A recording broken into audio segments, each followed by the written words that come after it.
Okay, we are live. Good afternoon, everyone. And thank you so much for joining us today for our Facebook Live presentation.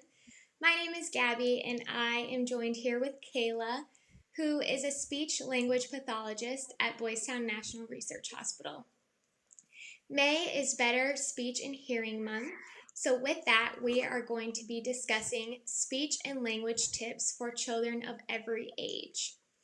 If you find that you have any questions during this Facebook Live presentation, please feel free to leave them in the comment section of this video, and we can try and get them answered at the end. Please also give this video a thumbs up and make sure to share it with other parents who you think may find this helpful. All right, Kayla, how are you today? I'm pretty good. How are you? Great. Well, thank you for joining us and being able to speak more on this topic. I know will be very helpful for many parents tuning in, so we appreciate you joining. And we're going to go ahead and start with the first question. What role do parents and caregivers play in speech and language development? Well, parents and caregivers play the biggest role in their child's development. One, they're with their children all the time. And the biggest thing that children need to learn language is to hear it. And so the parents and the caregivers are the ones who are really developing the language skills in their children. And two, as a speech language pathologist, I can only help the kids who come to see me. And so parents need to know kind of what to look for and follow their intuition if they feel that something isn't right and try to look for help. Yes, definitely. So, the biggest role in summary, but very good. So, how can we as parents use and build language skills during everyday routines? Well, the everyday routines are going to be the biggest piece in learning language because they happen every day. And repetition is key in learning language. And it's really about taking those everyday routines and building opportunities for kids to both use the speech and language skills they already have and also help them learn new words or words that maybe you don't say quite as often once they start building that basic vocabulary knowledge. So it might be during a song singing activity, you stop the song and they have to fill in the blank. Or you, during a dressing routine, you forget to put their socks on and you go to put their shoes on. That gives them the opportunity to say, hey, what about my socks? They might not say it just like that, but it gives them that opportunity to use whatever language skills that they have. Yes, that's great. So, a common question that we have gotten before is, do boys really talk later than girls? And similarly, do siblings talk later because their older siblings might talk for them? So there is some research out there that has shown that boys do develop language skills a little bit slower than girls. However, it's not a huge difference. Most kids are still saying their first word around the age of 12 months, whether they're a boy or a girl, but girls maybe a couple months before that. And their girls' language skills do tend to grow a little bit faster after that as well. But like I said, it's not a huge difference. And so if you are noticing a difference between a toddler boy and a toddler girl in their language skills, I always tell parents to trust their gut. And if they feel that something is off, again, ask for help or get an opinion from an expert that will be able to guide you to answers. Yes, definitely. And as for siblings, like I had mentioned, children do need the opportunity to use their language skills if they're going to continue to grow them. And sometimes we do see older siblings really want to be big helpers. And sometimes that takes away those opportunities for younger children. But again, not a huge difference in their language skills. They should still be able to learn language and understand a lot. The best thing about older siblings is that they're a beautiful language model for the younger siblings. And the younger siblings often want to be just like their older siblings. So often we see younger kids copy what their older siblings say, which gives them really good practice for building those language skills. So again, if you have that instinct where you're like, something is off, my younger child is just not developing in the way that my older child did, again, ask for that second opinion or see if you can find some resources that could be helpful. Great. So, furthermore, what other speech and language myths are out there that you can maybe help bust for us during Better Speech and Hearing Month? Sure. I have two that are a couple of my biggest pet peeves. The first one being that baby talk slows down the language development of young children. And that is completely untrue. There's a reason we talk to babies using quote unquote baby talk, or sometimes we call it motherese. And that's because babies like to listen to that. It's more fun and engaging. It's easier for them to copy those sounds, and that gives them opportunities to hear vocal play, which is super important for babies. Not to say that you need to talk to your 5-year-old in baby talk or motherese, but for young babies, talk to them like they're babies. They want to hear it, and it's fun for them to hear.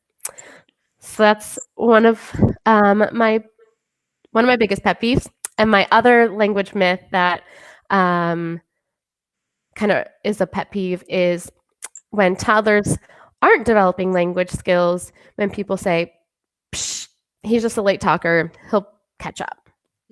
And while some kids will catch up naturally, that's not the case for all children. And the sooner we can get in there and help this child figure out language and build some strategies and supports for them, the better off they're going to be later on. And so, again, asking for help if you feel something's off and getting opinions and strategies and resources is super important, even in children you might think are too young. Yes. That's very interesting with the first one because I had always heard that myth and have never heard it be busted before. So I'm glad that you could spread awareness of that and how kids enjoy, and babies especially enjoy how their mothers speak to them. And so we don't always have to talk in a super serious and not fun tone when they're that little. So that's good to know. Yeah, that's boring. They're not going to pay attention to it. Yeah, no way. Gotta sound excited. Great. Okay, what tips do you have to keep kids interested in books? So this is a a great one, and I kind of have two ways for the different age groups. So for young children and babies, kids who are not reading yet, I want parents to take that idea of what we're supposed to do with a book and kind of throw it out the window. Adults want to read the book from start to finish. Once they're done with a page, they turn the page. You have to read all of the pages. And when you're done with the book, you're done with the book. Well, that's not what babies and young children are particularly interested in doing with books. Really young babies just like to turn the pages. And they'll turn the pages and they'll close it and they'll open it back up and they'll turn the page and close it. When they're a little bit older, they'll be interested in pictures. So they'll point to pictures, but they might not so much care about the story that goes along with those pictures. And so really by following the child's lead in what they're interested in doing with the book is the most important thing for those young kids. If you try to force, read the book from beginning to end, read the story, once we're done with the page, turn to the next page, they're not going to be interested in books because it's not fun for them because we're forcing them to do what they don't want to do. So, Even if it feels super repetitive, where the kid's just opening and closing that book and turning the pages, let him do it and talk about what he's doing. Maybe once he will stop at a page with a dog because he loves dogs, and then you can talk about the dog. But you don't have to go through the whole story. Mm-hmm.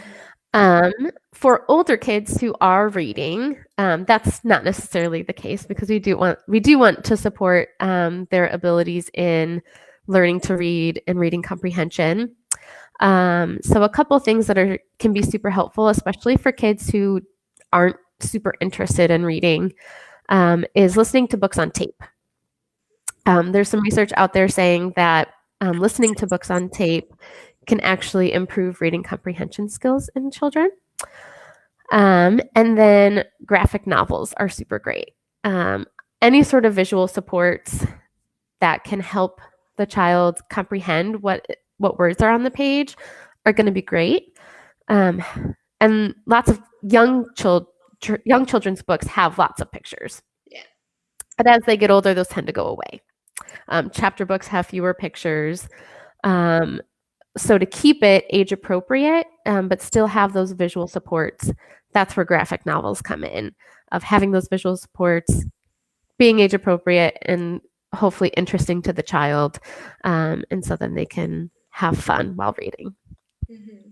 So when you talk about using audiobooks for the older age group, do you mean listening to the book while they're reading it or doing one or the other?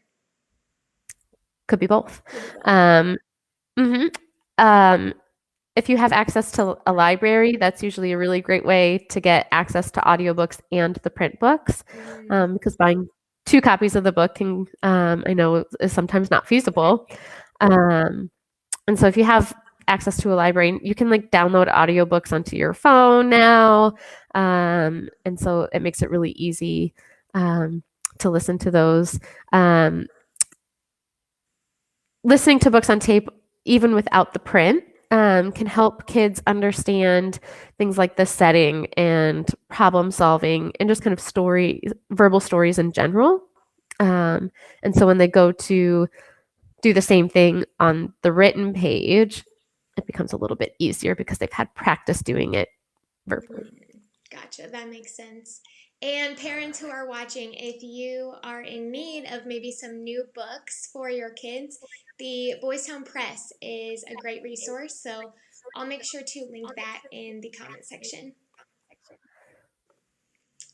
All right. Those are some great tips, Kayla. What tips do you have to make everyday activities turn into language building opportunities? Sure. So, kind of like I mentioned before, we want to make those everyday activities filled with opportunities for kids to use communication. So, oftentimes, just stopping an activity and waiting for the child to comment can provides that opportunity of like, well, this is what we do next, or hey, why did you stop? Changing the routine, like I said, like forgetting to put socks on, Mm-hmm. or putting a favorite toy in a place it's not usually at, can prompt the child to go, "Hey, where's my toy?" Or doing something that requires help. Oftentimes leads the kid to turn to an adult to ask for that help. So kind of trying to find those things that let the kids use the language that they have. Mm-hmm. So, trying to incorporate instances into the day where kids need to speak up essentially and kind of disrupt or ask a question that they might not otherwise ask. Yep. And parents are so good at anticipating needs and wants Mm-hmm. that sometimes kids don't have to speak up. Oh, it's around noon. You're probably hungry. Let's go eat. Yeah. And I know that you really like Cheez-Its or Goldfish, so here you go. So sometimes it's offering a choice. Well, do you want goldfish or do you want an apple today? Do you want milk or do you want water to drink? Even if you know the answer already, giving them that opportunity to ask to make those choices can be super helpful. And yeah, like I said, just building those opportunities to say, hey, I'm getting a little hungry, or hey, I need help with this before jumping right in and doing it for them. Yes. How can parents teach foundations in language? So when they're really little, teaching them, up, more, eat, drink. And, as they get older, teaching them different words to express their feelings or, like you just mentioned, helping them get what they want or what they need. Yep. So again, giving them those opportunities to communicate that. Um, and starting with really, really young kids, they're not going to say eat or I'm hungry, but they're going to communicate that to you in some which way or form. And so trying to notice those things that they do. Eat is a pretty obvious one. Usually kids will get a little upset or start crying when they're hungry. Um, but if they want to play with a toy, noticing them looking at a toy or maybe trying to move towards a toy, and then giving them the name for it. And then giving them the name in a simple but good sentence, like, oh, you want to play with the ball. And then whatever word you want to kind of make the big word of that interaction, repeating it. Here comes the ball. Let's roll the ball. Mm-hmm. And just really using it a lot. So that's the one. Remind me of the second part of the question. Yeah, the second part was teaching words to express their feelings. Yeah, so that's a big one and can be super helpful when kids are feeling angry and sad, because the way little ones express that is a lot of times through what Yeah. parents call temper tantrums or crying or things that we don't necessarily want the child to be doing at particular moments, like in a grocery store. And so by talking about feelings, talking about why they're feeling that way, talking about how it's okay to be angry. Everybody gets angry and it's okay. Mm-hmm. Um, but giving them the opportunity of like, you can't throw the toy, but we can go take a break or we can go get a drink of water. And so offering them things that they can do instead of the quote unquote temper tantrum. And sometimes it's super helpful for kids to have visual supports for their feelings. So mirrors, letting them look at their own face in the mirror and saying, like, look at your face. It's red. You are mad. You wanted this toy, but you can't have it today. Um, and sometimes even like pictures of other kids being angry and then following up with, yep, when you're angry, you cannot hit, but you can ask for a hug. Mm-hmm. Um, and so sometimes those visual supports are really helpful for kids who may not understand all of that language, like Right. you are sad because you wanted the toy. Yeah. So that can be super helpful too to talk about emotions. Yeah, definitely. So, for those of us who are watching who might have older kids and teenagers, this question is definitely interesting. So, how can I help eliminate certain words out of my teenager's vocabulary? He or she is always saying like, and it drives me nuts. Any tips? So actually, I don't have any tips for this one. Like I just did, no one is 100% fluent. Everybody uses words like and and research has shown that they actually serve purposes in our communication. So words like or might communicate to who is ever listening, like, I'm not done. So hang on, I just need to think about what it is I'm going to say. Mm-hmm. If there was just silence, the listener might think, okay, they're done. I can comment. Right. So by adding that, it forms a really important purpose. Words like can sometimes be like a social mirroring thing of this is the way my friends talk and I want to be like my friends. Mm-hmm. Um, and so then they start to imitate that. We all do that. I've noticed that in myself, and particularly when I was in high school, I would be around one friend and I would start the way I talked would sound like the way she talked. Yeah. And it's kind of that idea of potentially wanting to fit in and sound like peers. So unfortunately, I don't have any tips.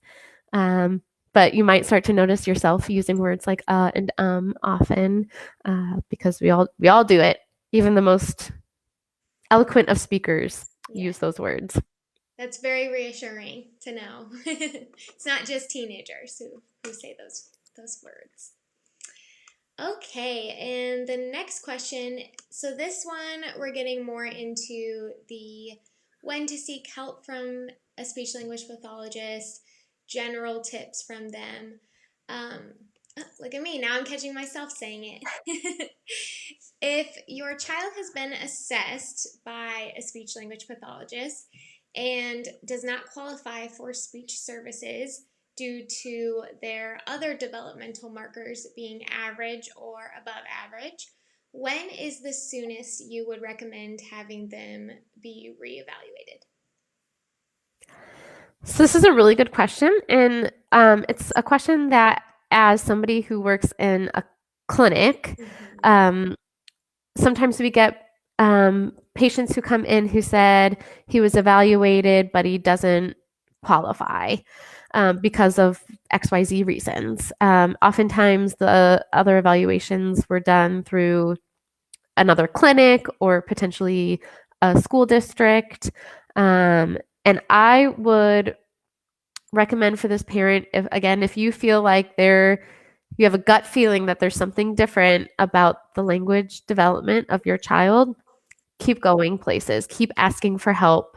Um, just because you've done an evaluation doesn't mean you can't go somewhere else to get a different evaluation done.